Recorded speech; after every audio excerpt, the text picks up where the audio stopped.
Bismillahirrahmanirrahim. Assalamualaikum warahmatullahi wabarakatuh. Perkenalkan, nama saya Marin Nur Habibah. Saya merupakan pembimbing literasi numerasi tim Cendekia SDN Jagabaya 2, Kecamatan Cimau. Hari ini saya akan melakukan wawancara untuk memenuhi salah satu tugas di bulan April, yaitu jurnalis mewawancarai profesi. Untuk wawancara kali ini, saya ditemani oleh narasumber yang sangat hebat. Sudah penasaran? Kita undang saja langsung untuk dilakukan wawancara. Silahkan Bapak.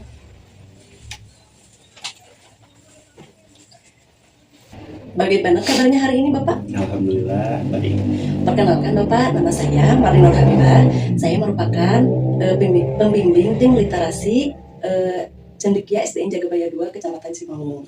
Kali ini saya akan melakukan wawancara jurnalis mewawancarai profesi terhadap Bapak. Apakah Bapak bersedia untuk meluangkan waktunya beberapa menit ke depan? Baik, saya bersedia. Alhamdulillah, terima kasih Bapak. Kalau boleh tahu biar lebih akrab, boleh kita perkenalan terlebih dahulu? Oke. Assalamualaikum warahmatullahi wabarakatuh. Perkenalkan, nama saya Diruslan. Saya berprofesi sebagai guru di salah satu sekolah negeri SLB Cicendo, Kota Bandung. Saya merupakan guru bagi anak-anak dengan hambatan kekhususan. Masya Allah, jadi profesi Bapak saat ini yaitu guru SLB ya Pak ya? Iya, betul. Sejak kapan Bapak menjadi guru SLB? Saya menekuni pekerjaan atau melaksanakan tugas tersebut mulai dari tahun 2012. Berarti berapa tahun ya Pak? Kurang lebih 13 tahun. 13 tahun, keren sekali ya. Dimana sebelumnya Bapak menempuh pendidikan perkuliahan SLB ini? Saya menempuh pendidikan atau berkuliah di salah satu perguruan tinggi negeri di Kota Bandung. Jurusan apa Pak? Jurusan pendidikan khusus. Apa alasan atau inspirasi Bapak menjadi guru SLB? Inspirasi saya datang setelah saya mengobrol dengan orang tua saya. Pada waktu itu saya hampir menyelesaikan sekolah di jenjang pendidikan pertama. Setelah itu, maka saya mengobrol dan berkonsultasi dengan orang tua untuk kedepannya saya akan melanjutkan untuk mengambil jurusan apa seperti itu. Jadi setelah mengobrol atau berkomunikasi dengan orang tua saya, maka saya mengambil beberapa jurusan. Dan qadarullah saya diterima di salah satu perguruan tinggi negeri dengan jurusan pendidikan khusus. Bagaimana perasaan Bapak setelah menjadi guru SLB? Perasaan saya campur aduk ya Bu ya, tentunya perasaan senangnya ada, khawatirnya ada, was-wasnya juga ada, seperti itu. Bisa dijelaskan Pak sedikit gimana kekhawatiran Bapak atau kesenangan Bapak menempuh jenjang ini? Mungkin kekhawatirannya saya itu saya kurang bisa untuk memahami atau berkomunikasi dengan baik kepada anak-anak dengan hambatan tersebut, dengan anak-anak yang memiliki hambatan, karena pada umumnya atau biasanya setiap anak dengan memiliki keistimewaannya masing-masing, sehingga untuk berkomunikasi atau menyampaikan pembelajaran tentunya akan sangat berbeda seperti pada anak umumnya. Biasanya kan kalau di anak umumnya satu kelas itu biasanya kasih materi satu ya untuk semua. Nah, untuk di sekolah luar biasa sendiri biasanya satu anak itu akan berbeda cara menangani atau melayani mereka, sehingga kekhawatiran saya itu apa yang saya sampaikan atau yang saya berikan itu tuh sampai tidak kepada anak tersebut, baik secara materi ataupun komunikasinya. Jadi kekhawatiran saya itu selalu ada seperti itu. Untuk senangnya gimana tuh? Senangnya saya bisa melihat mereka tersenyum, melihat mereka bahagia, mereka bisa berkomunikasi dengan baik. Itu merupakan capaian atau kebahagiaan yang saya rasakan. Kalau tidak salah, siswa SLB itu banyak kekhususannya ya Pak ya? Di sana Bapak mengajar siswa dengan kekhususan apa? Di SLB Negeri Cicendo Kota Bandung sendiri hanya ada satu kekhususan, yaitu anak dengan hambatan pendengaran. Jadi bagaimana cara Bapak berkomunikasi dengan siswa yang berkebutuhan pendengaran ya? Komunikasi yang saya lakukan atau rekan-rekan guru yang lain lakukan untuk memberikan layanan kepada anak-anak itu, yaitu yang pertama dengan cara oral, yang kedua dengan cara atau berbahasa isyarat. Kalau siswa yang berkebutuhan khusus pendengaran itu apakah tidak bisa berbicara sama sekali, Pak? Atau pendengarannya itu sama sekali tidak ada atau bagaimana? Untuk anak-anak tersebut biasanya memiliki atau mempunyai tingkatannya. Ada yang blind atau tidak mendengar secara berat 100% atau ada juga yang memiliki sisa-sisa pendengaran. Tapi biasanya itu hanya sedikit, lebih kepada bunyi atau getaran yang dirasakan. Kalau berbicara mereka bisa, Pak?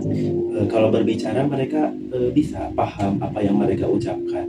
Namun untuk mengeluarkan bunyi atau suara yang mereka keluarkan tidak sama dengan anak-anak atau orang pada umumnya seperti itu. Mereka mempunyai ciri khas suara yang masing-masing seperti itu. Seperti apa tuh, Pak? Nah, ciri khasnya kalau kita kan mengobrol secara langsung atau belajar mengajarkan anak-anak huruf abjad A sampai Z itu seperti biasa, mereka meniru ucapan dan mendengar apa yang dikeluarkan oleh gurunya. Nah, sedangkan untuk anak-anak dengan berkebutuhan khusus, mereka itu membaca gerak bibir. Yang kedua, mereka mengeluarkan suara dengan cara merasakan atau mengolah suara, merasakan getaran yang dirasa. Contohnya, mereka untuk belajar mengeluarkan huruf M, seperti itu ya. Mereka merasakan atau belajar dengan cara merasakan getaran yang keluar dari mulut gurunya. Contohnya mereka memegang di bawah tenggorokan, lalu gurunya mengeluarkan bunyi maka seperti itu ya. Nah, jadi mereka merasakan atau menirukan gerakan yang sama seperti itu. Kan kata Bapak ada yang sama oral ya, cara berkomunikasinya ada juga yang dengan isyarat. Apakah Bapak bisa berbahasa isyarat? Untuk bahasa isyarat sendiri saya insya Allah bisa, atau sedikit banyaknya bisa memahami dan memperagakan.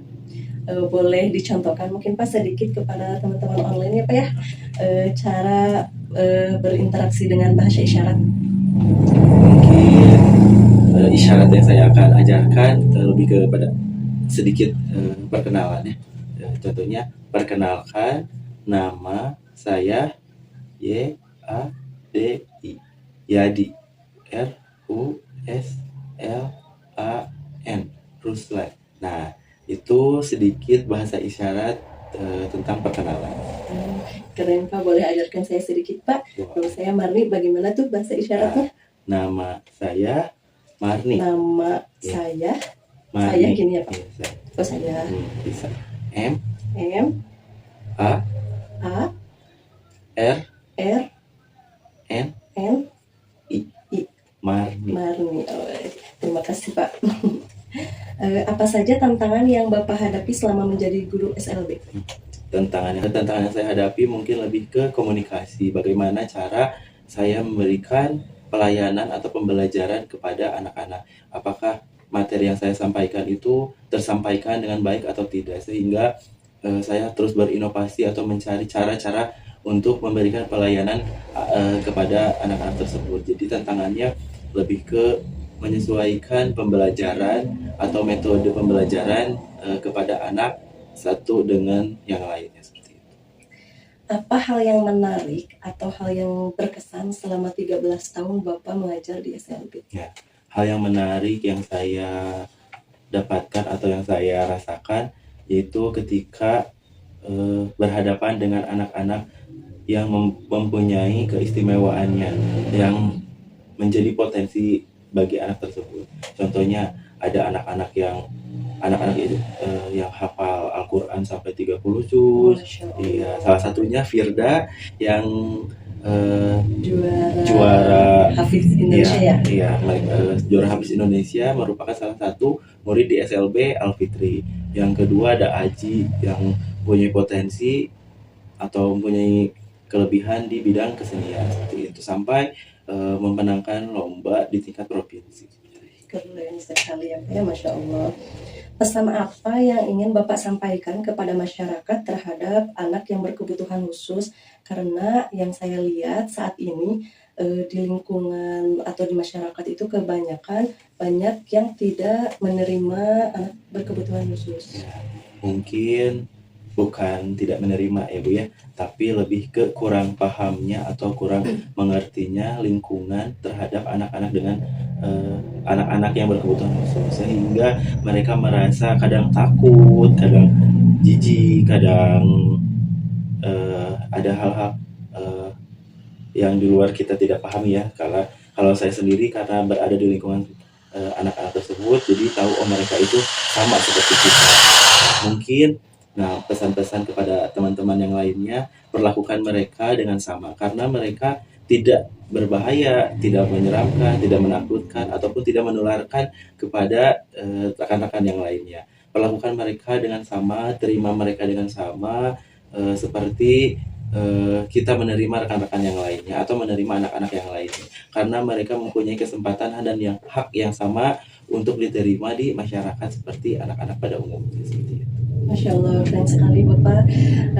Alhamdulillah wawancara kali ini telah selesai. Terima kasih Bapak atas waktunya, dan Bapak telah berkenan menjadi narasumber saya, dan terima kasih juga atas informasi yang telah Bapak berikan kepada saya. Mohon maaf apabila selama melakukan wawancara ini ada kata atau perilaku saya yang kurang berkenan. Mudah-mudahan Bapak diberikan kesehatan dan kelancaran saat Bapak melaksanakan tugas Bapak sebagai guru SLB. Alhamdulillah wawancara kali ini telah selesai. Terima kasih, kami pamit undur diri. Wassalamualaikum warahmatullahi wabarakatuh. Salam literasi.